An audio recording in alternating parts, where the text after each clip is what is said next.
It's the Morning Star Drive 117.8.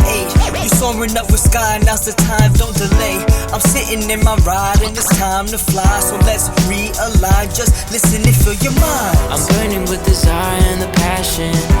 Nobody can stop me when I'm like this. I got my head in the zone, you know. I'm on the Morning Star Drive, you know. Hey guys, how's it going? It's Thursday, February 25th, 2021, and this is the Morning Star Drive on 117.8. We're on YouTube, so make sure to subscribe, follow us on SoundCloud, and make sure to support us on Patreon. So today we'll get some coronavirus updates, current news from around the world, question and answer, and of course we have Victory Rhymes by Youngse in South Africa. All right, guys, how are you doing today? We're at the end, the tail of the week, and I hope you guys are really enjoying it so far, and hope you guys had an awesome Wednesday service with the head leaders preaching. Just tell me about what it was like for you guys there, because I'm listening to over here in Malaysia. Would love to hear what how your head leaders were like and how they sounded too. All right, so let's get this day started together on the Morning Star Drive. Just want to remind everyone to keep liking and commenting, and I want to hear from you guys and see how you're doing. So, on Tuesday, the vlog, it's a big hit. Everyone is enjoying it, and they're just laughing their heads off, and they keep commenting about pancake people. And if you don't know what that means, you gotta watch it. It's a really short one. It's like 6 minutes, guys. So if you want to watch it, go ahead. But it's a funny one, a funny story that I kind of went through while I was here about a couple months ago. Also, this Sunday, who are we gonna meet? We're gonna go all the way over to the land of maple syrup. It's gonna be Canada, and we're gonna meet Nellie Shen from Vancouver. New blessed family, really amazing story. Basically her story is someone who doubted, wasn't really sure about who God was, or, just even believing in God. And then she was kind of won over by her experiences and feeling the love of God. So super grateful and thankful that she spent some time with us for this interview. So make sure to catch next week's Sunday edition with Nellie Shen. All right. So let's get into the feature artist of the day. Who are we going to listen to on this amazing, terrific Thursday? It is PGY from the Paper Music Associates in Korea, and this song is called Dr. Rain. All right. After that, we have the Sumney Boys from America with Partners in Crime. And last but not least, from Japan, we have The Sky, and the song is called Home. So hope you guys, too, enjoy these amazing artists, these member artists from around the world. But most importantly, just make sure we keep them in our prayers.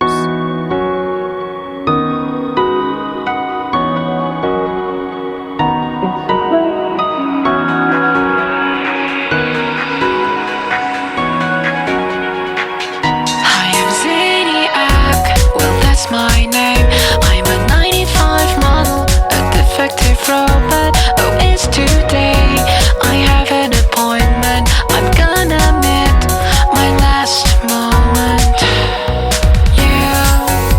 You're lucky to see me before I die. Oh, you're not, sorry for that. I'm on my way to Dr. Rain. She's gonna bring me some sleeping pills.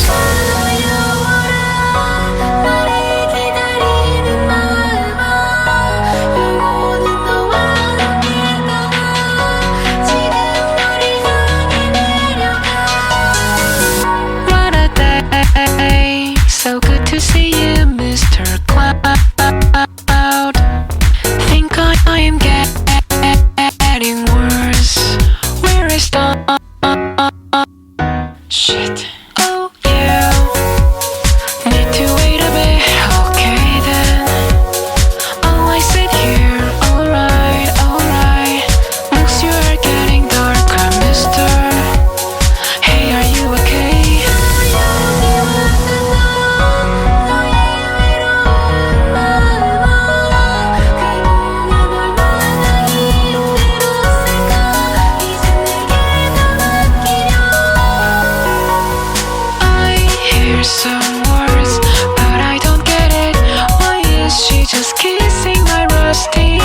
やむことはない特に変わりはしないからいつもの笑顔のまま明るくやり過ごそう眉間にシワを寄せたあなたも可愛いけどその顔で長くいるのはとても疲れるでしょうさあ手を取って歩き出そう僕らの家へ帰ろう二人なら乗り越えられるから僕らの家へ帰ろうもうその涙拭って鼻水も噛んじゃいな繋いだ手固く握って離したりはしないから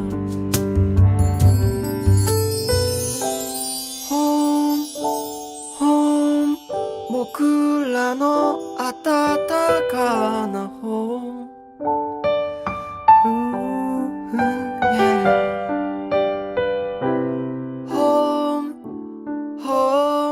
帰ったらいつもの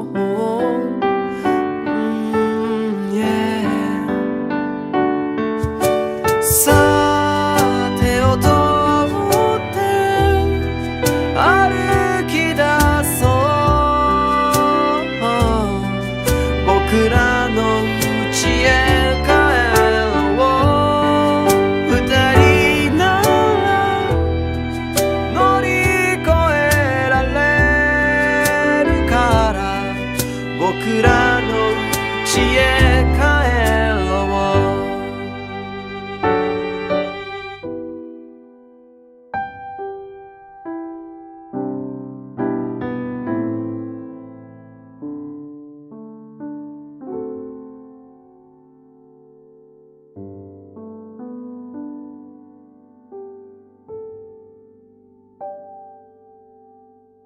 And that was The Sky from Japan, and that song was Home. We just kind of broke it down there at the end. And of course, before that was the Somebody Boys from America with Partners in Crime. And our featured artist of the day was PGY from the Paper Music Associates in Korea, and that song was Dr. Rain. All right, guys, so let's get into some news going on around the world. And we're going to start off with the coronavirus updates. In the world at the moment, there are 112.4 million cases with 2.4 million deaths at 2.21%. In the U.S., 28.8 million cases, 513,000 deaths at 1.78%.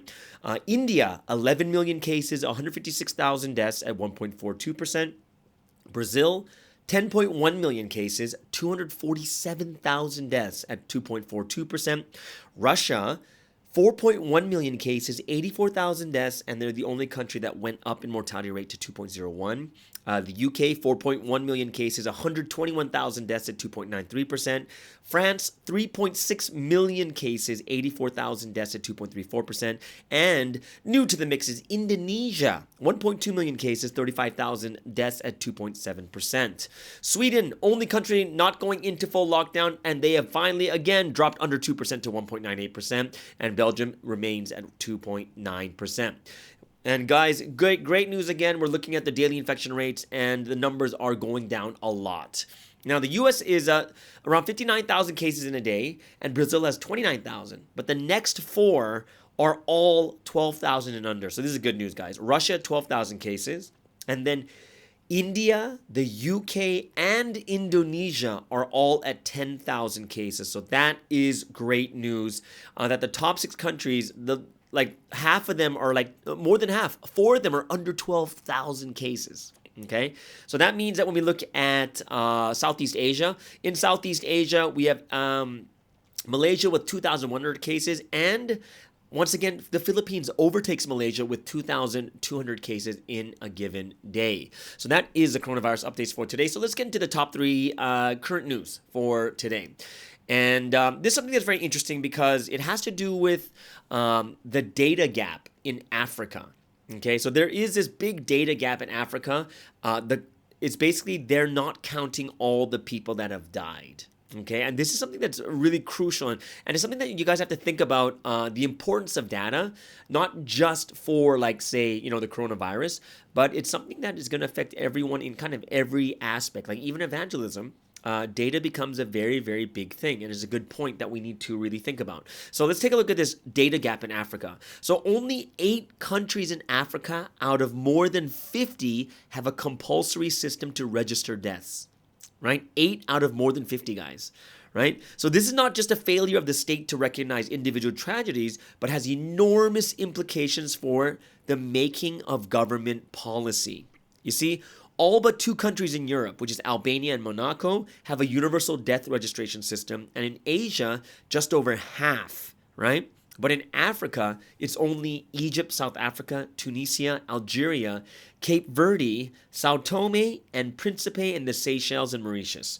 And, these are the only places that you have kind of a functioning, compulsory, universal civil registration system. And over there, it's called the CRVS systems, right? Which basically records deaths.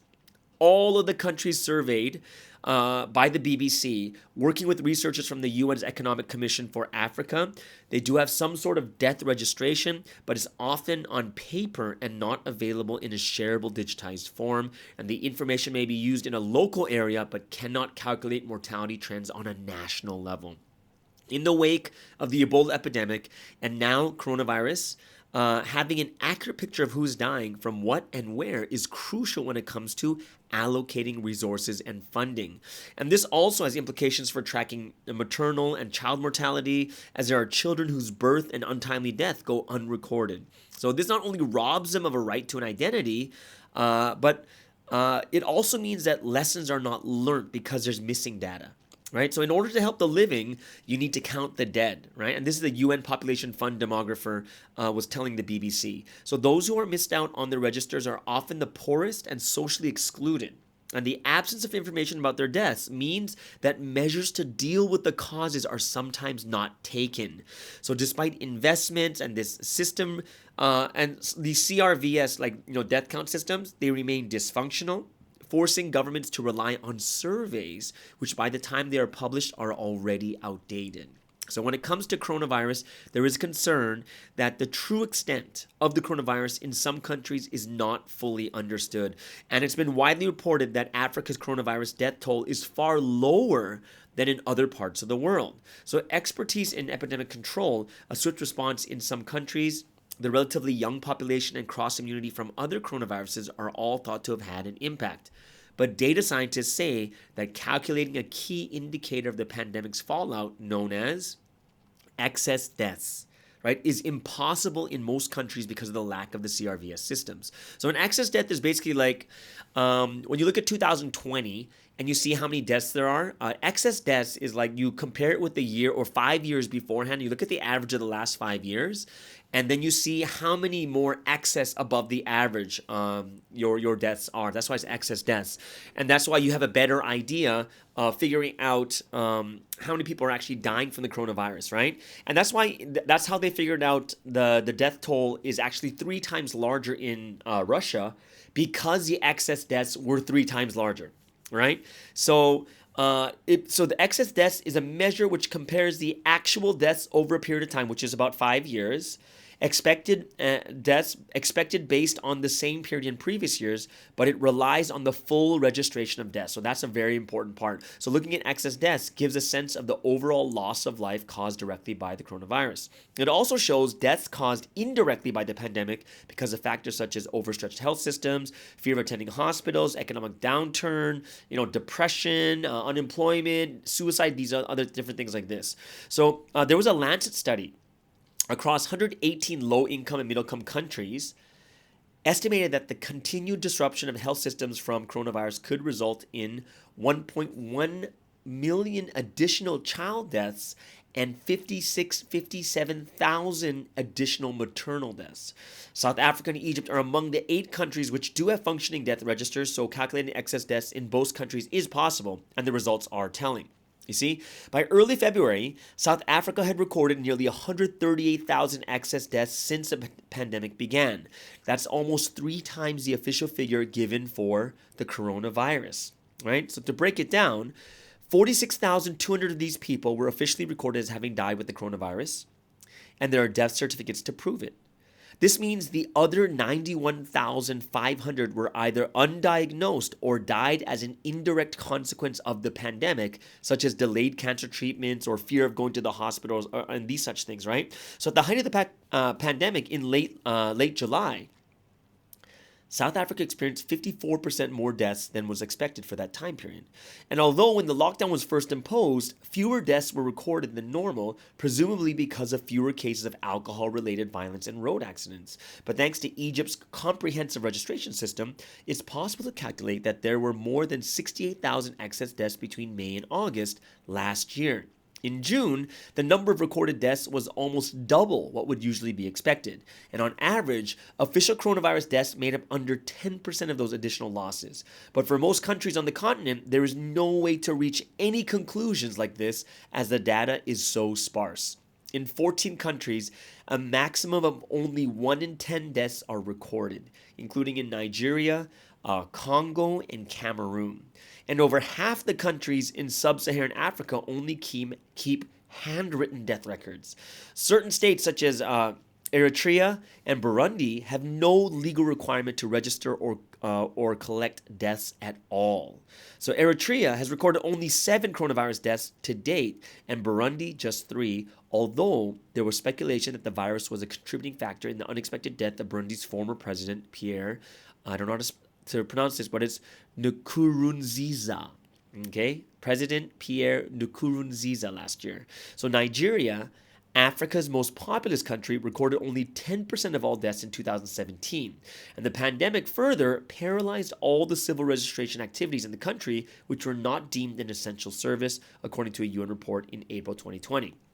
And this could explain why the number of coronavirus deaths per million people remains relatively low in Africa.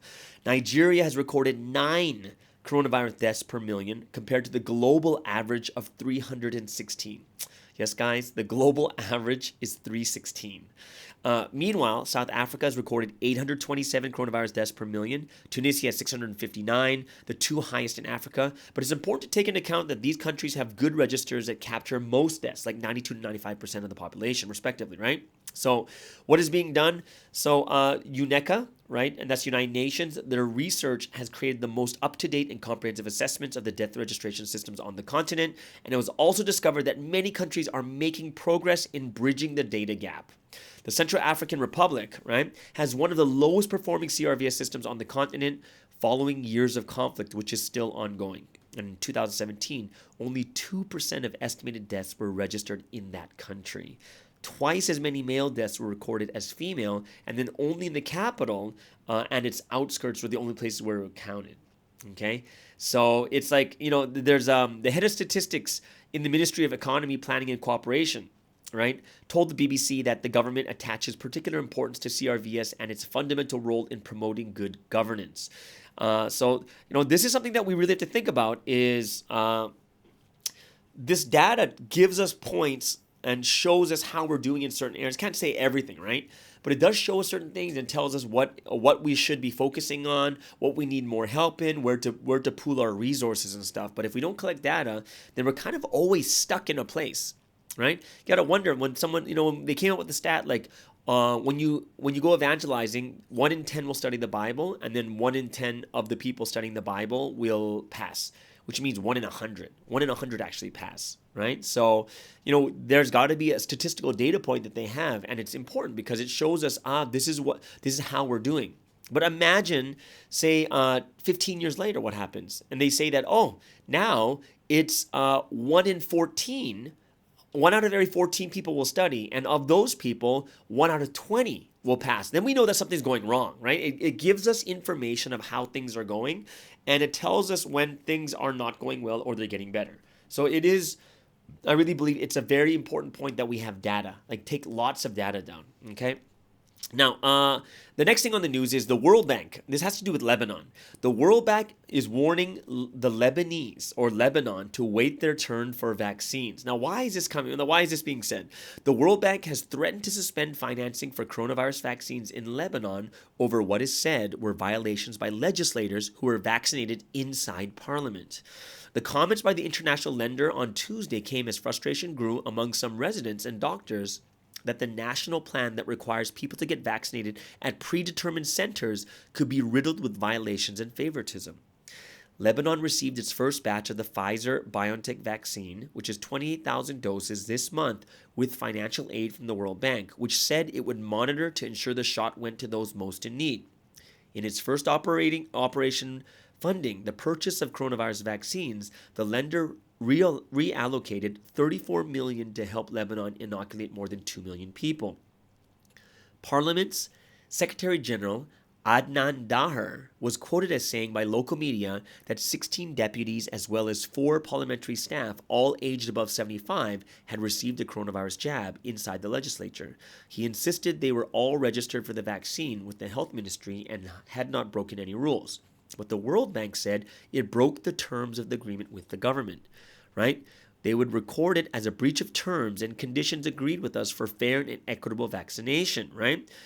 Everyone has to register and wait for their turn. So upon confirmation of a violation, the World Bank may suspend financing for vaccines and support for the coronavirus response across Lebanon.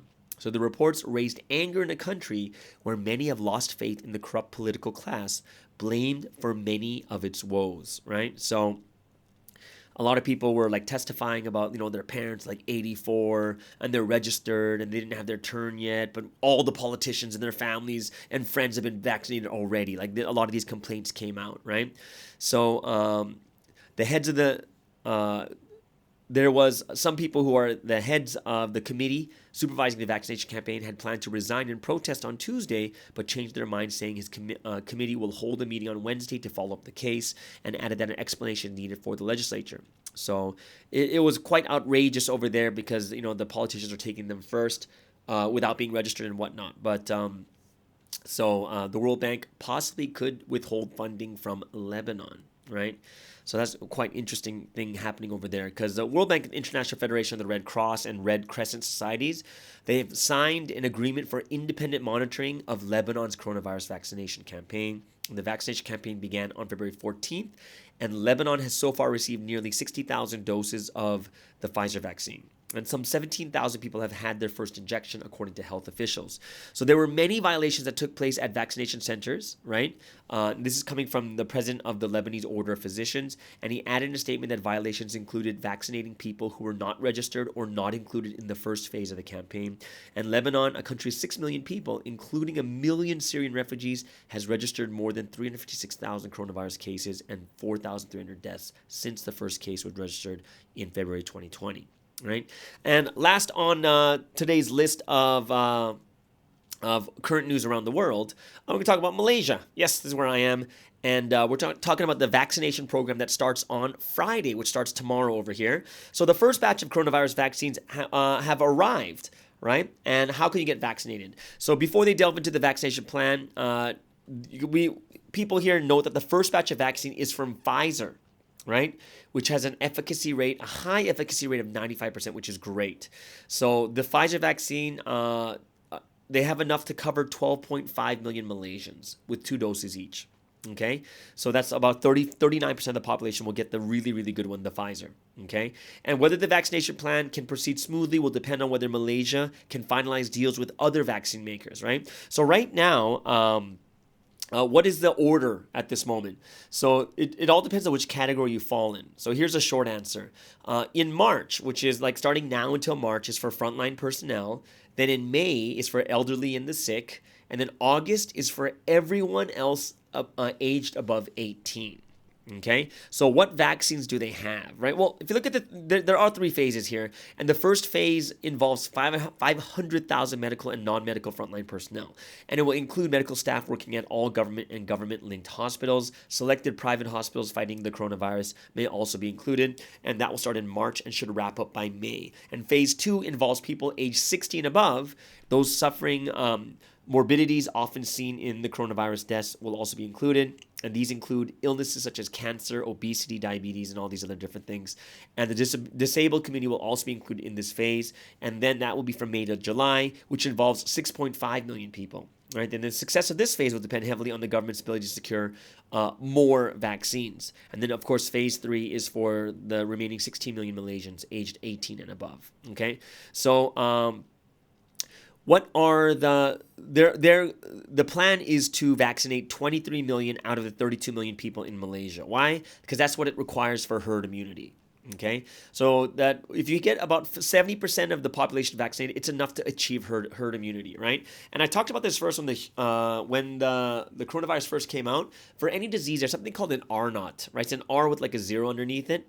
And what it basically says is there's a number, an R naught number, and an R naught, if it's 1, it means that for every person that gets it, they will spread it to 1 more person. If the number is 2, then that person spreads it to 2, and that person spreads it to 2 more, and that person spreads it to 2 more. So it gets pretty lethal from 2, right? So the R naught, I believe, right now for the coronavirus is 2. So that's why you only need to get 70% or a little bit more than 2/3.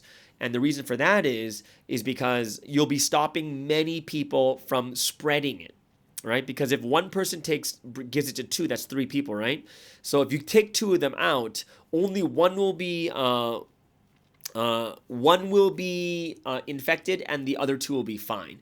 And it becomes almost impossible for this for the coronavirus to actually spread, right? If you get 2/3 of the people, right? Now, if the R naught's higher, like if it's like R naught 3, then you would need like 75 to 80%. So it really depends on the R naught, how many people you want to get herd immunity to. So they said 70% is about enough to achieve herd immunity. And so what are the five you get? So like I said, the Pfizer one's a big one. Like that's the really, really good one right now. And that's the best one they have here in what do you call it? This is the best one that they're buying here in Malaysia. And that's enough for 13 million people, I believe. Actually, it's more. I think it's like 16 million people, right? So the Pfizer-BioNTech is the first one they bought. Then the next one is the AstraZeneca, and that is enough for 6 million people. And then the third vaccine is called the Sinovac, which is a China one, which I would never trust. And then the fourth one is also a CanSino Biologics, which is another Chinese one. And then the Sputnik 5, which is a Russian one, is for another 3 million people. So if anything else, I would be someone gunning for number 1 or number 2, either the Pfizer or the AstraZeneca. I'm just not sure about I know the testing wasn't very good for China and Russia. But I think it's getting better now because they have more data points now. Okay, so that is the 3 news for today. It has to do with good news for Malaysia as we start tomorrow for all the vaccinations, and of course, we also talked about before that importance of data, collecting data. And also, we see things happening in the world where, it's more of this government corruption or things happening, like, say, in Lebanon, where the World Bank may no longer fund them for the vaccines because they're doing things out of order. Okay, so that is the news for today. Hope you guys really gained something from that too. It means we're going to move on to something a little bit different today. Well, not different. We're moving into a little bit more of a spiritual time, and we're going to get into a time of praise and worship to the Holy Trinity, and a couple songs here we can sing today. The first one we're going to sing is Golden Time. We haven't heard that one in a while.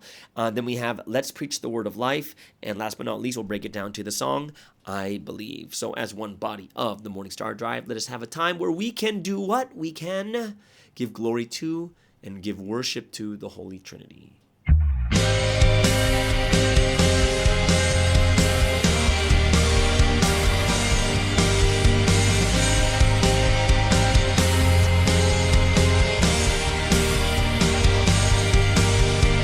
Use a long time for larger purposes and a short time for a smaller purpose, then it will work out. Time is like money, spend it well.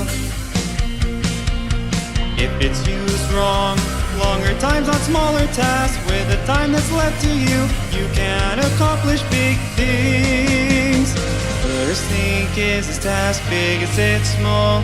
Spend your time the best way, your time is like gold. For a small task, gather bits of time, and like lightning get the work done. For a large task, dedicate time, spend time to finish it up. Use your time well, like it's gold, then you'll surely succeed. Treasure your time, use your main time valuably. Use your main time on a large important work, then you will succeed. This is the method. How do you spend pieces of your golden time? Use time and win, lose time and fail. Save up and value each moment, then value your time, value it like your life.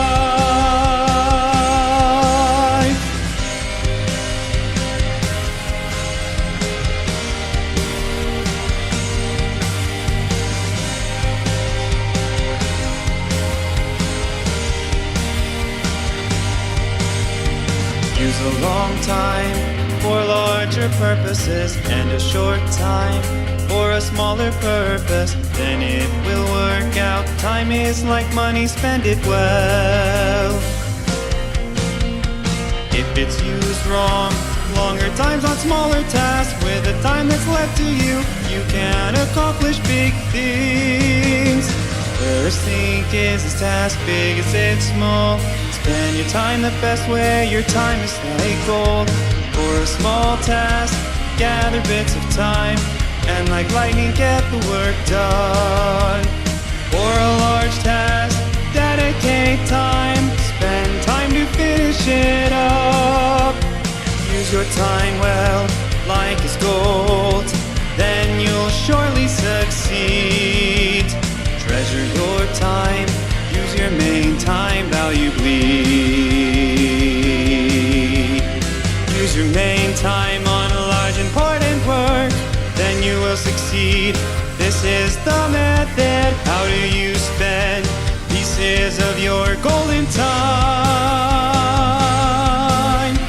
Use time and win, lose time and fail. Save up and value each moment, then value your time, value it like your life. Use time and win, lose time and fail.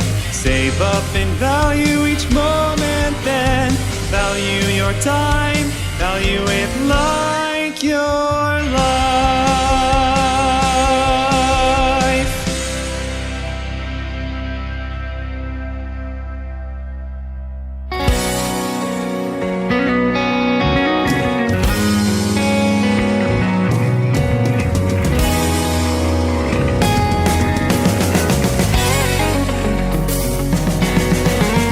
Let us all go and preach the Lord's word of life.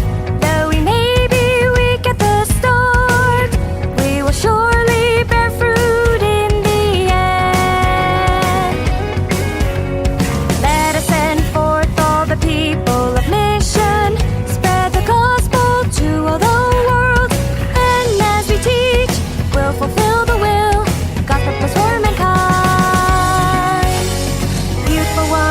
this time let us arise.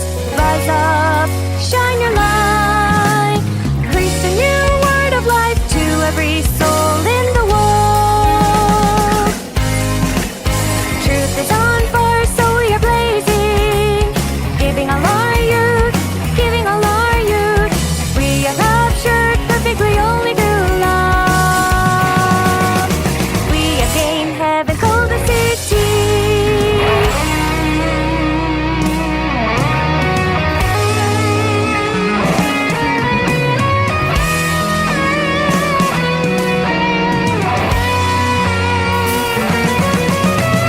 Let us all go and preach the Lord's word of life.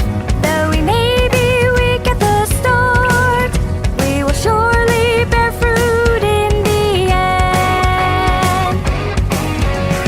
Let us send forth all the people of mission, spread the gospel to all the world. And as we teach, we'll fulfill the will God purpose for mankind. Youthful ones of this time, let us arise. Rise up, shine your light. Preach the new word of life to every soul in the world. Truth is on fire, so we are blazing, giving all our youth, giving all our youth. We are captured perfectly only through love. We have gained heaven, golden city. Truth is on fire, so we are blazing, giving all our youth, giving all our youth. We are captured perfectly only through love. We have gained heaven's golden city. We have gained heaven's golden city. We have gained heaven's golden city.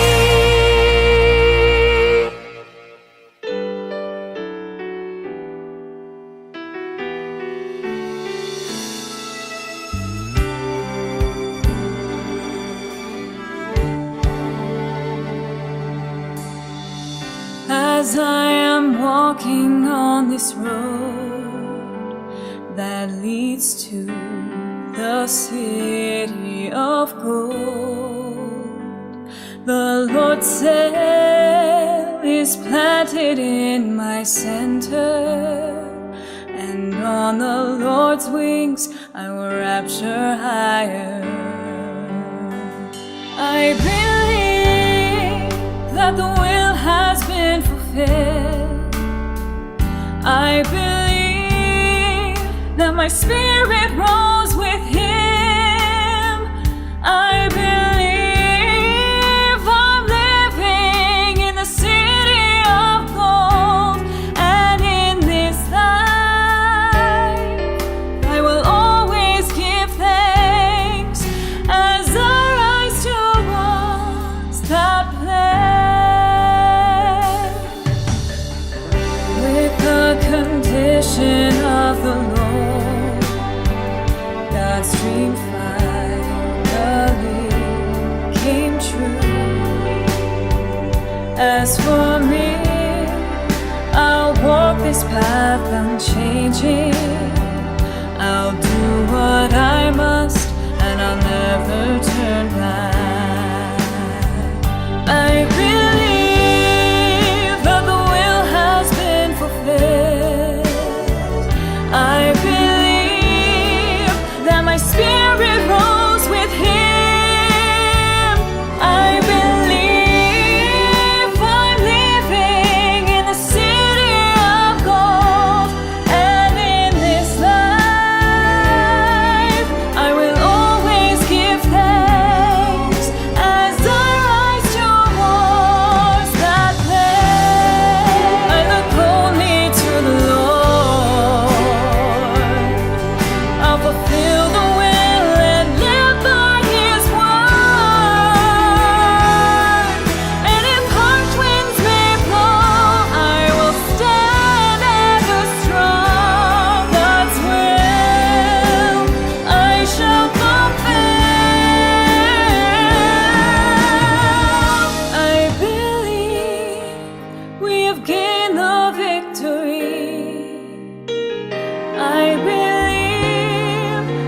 surpasses all we'll see. I believe I'll stand firm, even though the wind may blow, never shaken. I'll fulfill heaven's will. God's history of love has won.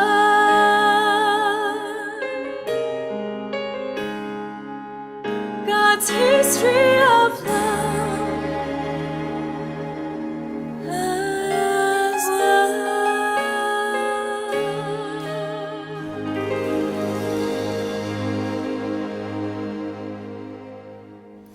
Ooh, and that was an oldie but a goodie. That was I Believe. And before that was Let's Preach the Word of Life, and of course, Golden Time. All right, so as we finish that time of giving glory to the Holy Trinity, we're going to talk about something next. We're going to have word study today, and today has to do with question and answer. And this is something that I'm doing some lecture training right now. I'm doing some more lecture training at the moment, and this is something that came up, and I thought it was really, really important for us to remember. And I think, I'm not just doing lecture training right now, but I'm also doing my Bible studies on Monday nights on Zoom.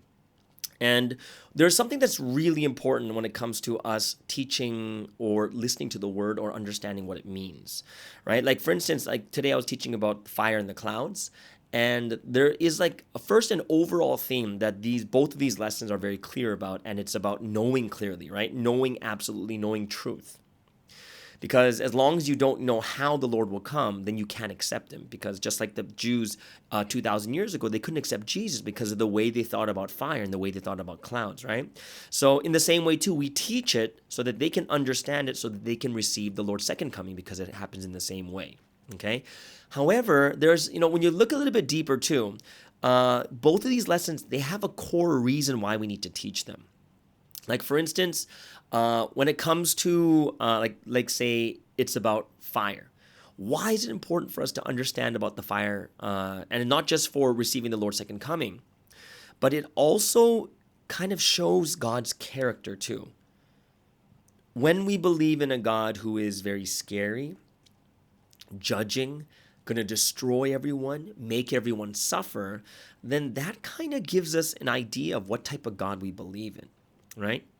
And this is why a lot of people are scared of God. And a lot of people are scared, oh my gosh, I don't want the Lord to come because I'm so scared. Because if he comes, it's going to be like this. And I want to die first before he comes. And it's really interesting because a lot of people, knowing this, don't want to meet the Lord's second coming because it's too scary and it's because it's too much, right? And we have to realize is when you understand the Bible incorrectly, when you don't learn properly, that problem comes about is we misunderstand God. Right? It's the misunderstanding of God, which is something that we don't want. Because the moment you misunderstand God, you can misunderstand a lot of people, but once you misunderstand God, that is the most important person you don't want to misunderstand. It's almost like, I've seen this myself, guys, and this, I'm telling you straight up, there have been people who, who are side by side with Pastor Joan or with Sunstein, and sometimes there's just misunderstanding. And these are the last people you want to misunderstand, right? These are the people you don't want to misunderstand. These are the people you want to get, to make sure everything works out. Everything is smoothed out. If there is misunderstanding, you want to smooth it out more than anything else. And that's something that we really have to think about. If there's anyone to misunderstand, it shouldn't be God, right? It's far better misunderstanding your parents than misunderstanding God. And if we misunderstand God, then we don't see God properly, and it might lead us to not want to follow him or do the things the way God wants. And this is why understanding something like fire is really important, because you'll be able to see God's true character and how much he truly loves us, right? And, another thing you have to look at is when I do lecture training, I do teach people that whenever you teach, you also want to teach people what it's going to be like if you don't believe properly. If you don't understand properly, what are the problems that can happen? Yeah, it's kind of, and that's a big thing you have to think about.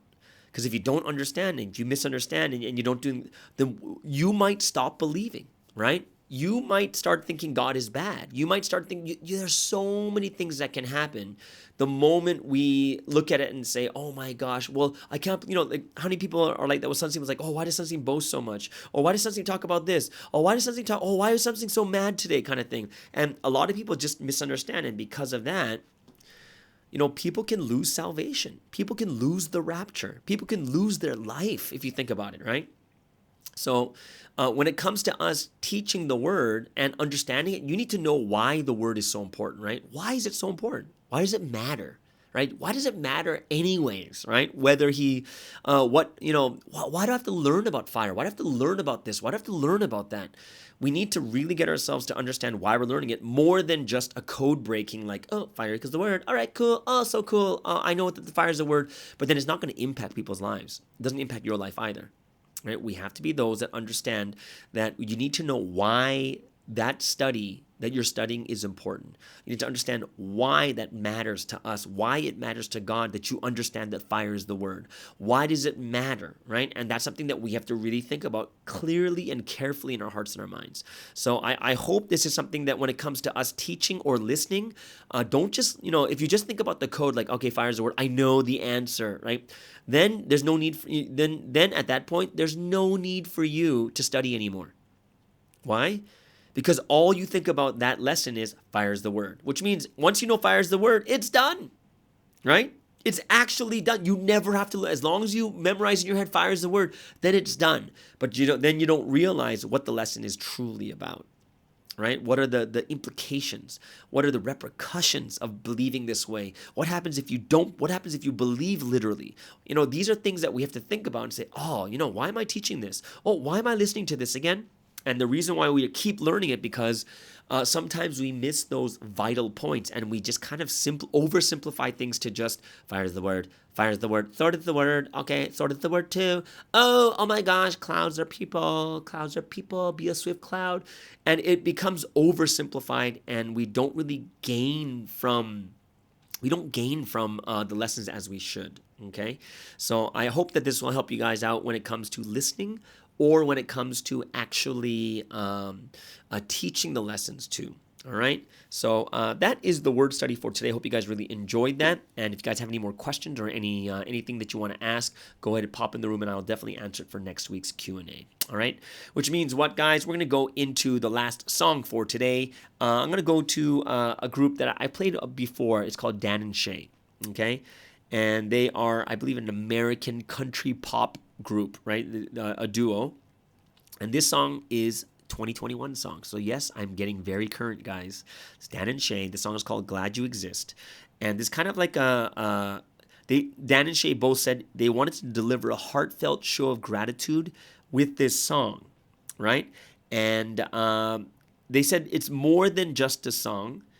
It's a message of gratitude and hope, a message to everyone in our lives, our fans, our friends, our families, to remind them all how grateful we are to be on the planet at the same time. And it's a great song because it reminds me, and you just listen to it, it's really good. It reminds me of when Sunstein, when he came out, he says, hey, just the fact that you're still living, I'm thankful. You've done a great job, right? So I hope that this will remind you of that message too. This is Dan and Shay with Glad You Exist. Here's to all the late night drunk phone calls that you picked up. Here's to all the bad decisions that you didn't judge. All the love yous and the hate yous and secrets that you told me. Here's to everyone but mostly us.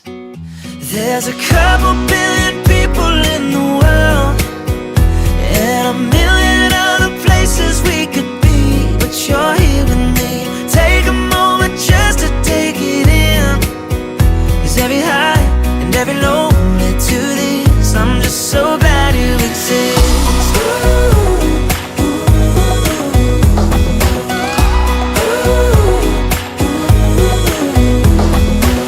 Hey, look what a hello from a stranger turned into. Caught up in a moment like it's just us in this room. All the right words at the right time, and you know them 'cause you know me better than anyone else. Well, we don't need anyone else. There's a couple billion people in the world and a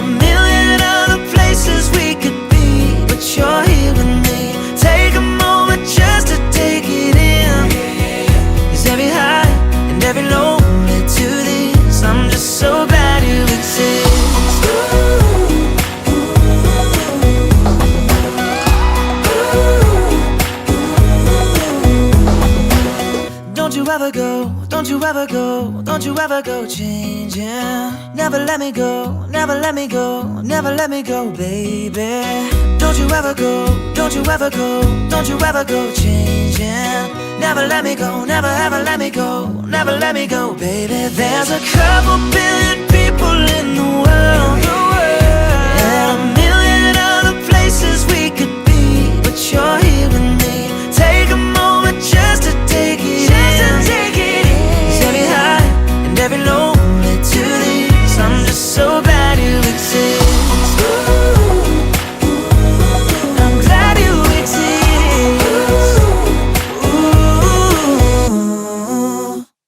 And that is Dan and Shay with "Glad You Exist." Hope you guys enjoyed that song. And doesn't it kind of remind you of the message that Sunsteam gave, that just the fact that you're alive, it's you've done a great job. So I'm very grateful and thankful for this song. It's a 2021 song, so don't ever say that I don't play anything current. This is really, really new too. All right, guys. It is Thursday, so we do have a special segment today. Today is another segment of Victory Rhymes by Youngse, and she is going to do a poem that I really, really wanted to hear from Sunsteam. So hope you guys really enjoyed this. Once again, it is Victory Rhymes with Youngse from South Africa.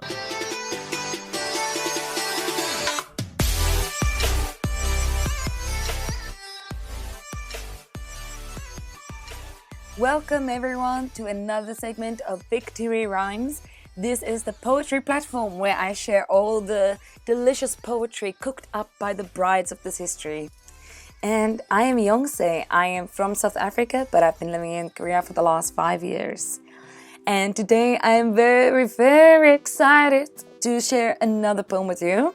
And this poem that I'm going to share today is really one of those poems that made me want to do something. It made me want to take action. It really stirred up my heart, and it also gave me some healing, thinking about the things that I've have some regrets about in the past, that I feel like I could have done better, how I want to do in the future. And this poem was written by Sunsteam and shared during the Sunday message of February 7th, and it's about saying what you need to say. Yes, this is the poem about saying what you need to say. And I'm sorry guys, my voice is a little bit hoarse. Little disclaimer alert, because I'm a little bit sick, nothing serious, but it's making my voice a little bit hoarse. But nonetheless, I'm gonna say what I need to say. Nothing will hold me back. And I will share this poem with you today called, I don't know what it's called, but it's about saying what you need to say. And it goes like this.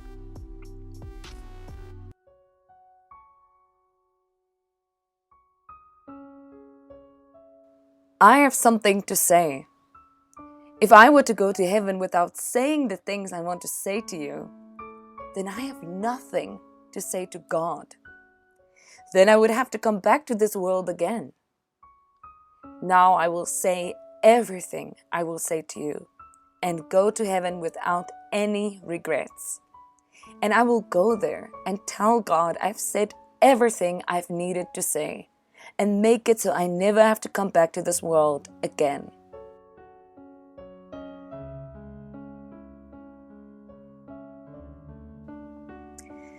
And then after this poem, Sunsteam said, if you don't say what you need to say and then go to heaven, you can't lift your head and you have nothing to say to God. You must say what you need to say, even if it puts you in an awkward position. Believe my word. Believe in God. Go to golden heaven according to your deeds. You must not leave without saying these words correctly. Convey it clearly. Say what you need to say. Whoa! Doesn't it make you feel like you just want to say, yes, I'll do it. I'll go out and I'll say what I need to say. And you know, fitting to this week's Sunday message, I was thinking, people need to hear the word to be able to rise up and shine. If we don't speak, we don't say what we need to say. Like Sunsteam said, we need to say, believe the word, believe in God, go to golden heaven according to your deeds. We need to speak the word, and we need to testify so that people can rise up and shine. If we don't speak, no one can rise up and shine. But how many times have we missed the opportunity to testify to someone or to talk to someone and we felt inspired to talk to, or we felt inspired to testify, but then we got nervous and we were like, should I really do it? And then while we're like having this discussion with ourselves whether we should do it or not, the moment passes by and we go home thinking, I should have just done it. Why didn't I say something? But, are we just gonna let those moments pass by and regret eternally? Or are we just gonna take the chance and say something? What's the worst that can happen? Well, they might not respond well, and then that's that. Then we can at least say we tried. So we gotta say what we need to say. And I've definitely had a few of those moments where I felt so inspired I need to talk to someone, but then I got nervous and then I didn't talk to them. But then I think, well, what would have been so bad about just like overcoming my nervousness? What's so embarrassing? Just if you feel very inspired, maybe it was God's will for you to talk to that person. And listening to this poem also made me think about, why don't we just say what we need to say? There are times when we really, really feel inspired and the situation is like that we really have to say something, but we don't say it. Why? And just thinking from my own personal experience, I was thinking that maybe it's because of the fear of the other person's reaction. There might be something we really need to say and really feel inspired, but then our own thoughts come in and paint us this worst case scenario of how they could react. But what I really liked about what Sangsim said was that we need to say it even if it puts us in an awkward situation. Because that's what we don't like, right? We don't like that awkward situation where we're like, and we're like, everyone's at a loss for words. But doesn't matter. We have to do it even if it puts us in an awkward situation. Isn't it better for us to know we said what we needed to say than just regretting? Most of the time when we say what we need to say, it goes far better than we expected, and we're so happy we did it. And then the person who you said it to, if you really feel inspired by the Holy Spirit and you've prayed for the right moment, you prayed for their heart to be prepared, and you say it according to Holy Spirit's inspiration, sometimes like that person is so thankful. And their reaction is so much better than you thought. And also, if it's really Holy Spirit that wants us to say something and we say it, then why should we fear people? Should we really worry about the reaction? Or should we do what the Holy Spirit wants us to do nonetheless, regardless? And then the other thing that I was thinking about is that we have this fire, I have to say what I need to say, and yeah, I'm gonna do it. But then we also really, really need wisdom. We can't just take this poem as like a free pass to go around telling everyone exactly what we think of this and that, and then end up hurting people and just say, but Sangsim told me to say what I need to say, so I gotta say this. So it really inspires me that I really, really need to pray more for wisdom of speech, and also pray more to really be united with the Word, with the Lord, and with the Holy Spirit and God, so that I don't speak recklessly, but can say the right thing at the right time, so that my words can be words that heal and move and inspire and benefit others. So yeah, and it's not always that the thing that we need to say to someone that the things that make us feel awkward is not always a bad thing. The thing that we need to say. Because what if there's someone, there's a member, and they're not doing so well. Maybe they are not attending service, maybe getting into some wrong things, and you keep your distance and you judge them. How will you feel when that sheep is lost? Gone? Wouldn't you regret so much that you didn't say at least one positive word that you didn't treat them just a little bit better or just asked how they are. That's not so difficult. But sometimes we don't even say those things. We just leave that person. We become so distant and we have negative thoughts and judge them. So why? What would have happened if we would just say, hey, how are you? I've been missing you. Like, what's up? You seem a bit different, or you seem a bit down. Are you okay? Or what if that would have changed the whole situation for them? If they could just see that, wow, I think people see me. People recognize me. And it's not only to those who are not doing so well, it's to everyone. Should we wait to say something should we wait until the person is struggling before we say something? I really feel inspired. We need to talk to each other more as well. We need to say something to each other as well. We need to encourage, uplift, and inspire each other when we are at our best or our worst. Not just wait until someone is struggling to say, oh, I think I need to talk to them. No, we need to talk to each other every day. We need to really be taking care of each other and saying what we need to say. And that sometimes it's as much as just saying, hey, I see you. How are you? I miss you. Just something easy like that. Yeah, so that's just a bit of my thoughts on this poem. But I feel very inspired by this poem, and I really want to overcome that kind of a block when sometimes there's something that I need to say. Yeah, we need to testify so much more than we are, and it's not that difficult.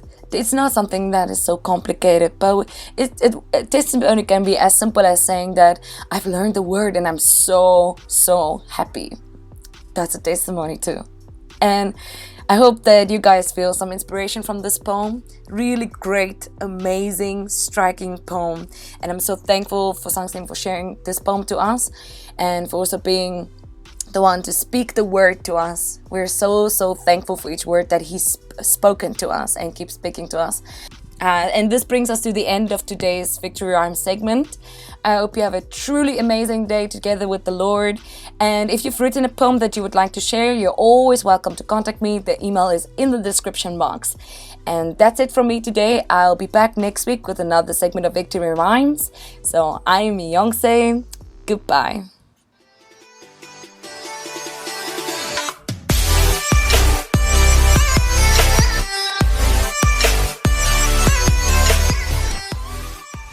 And thank you, Youngse, for another wonderful episode of Victory Rhymes. I hope you guys really enjoyed that resurrected poetry time. And yes, this is one of the poems I really wanted to hear. Thank you so much for doing this one. I hope you guys really enjoyed today's show. It is Thursday, which means that tomorrow's podcast is the last of the week. And I hope you guys... Oh, is it the last of the week and the last of the month?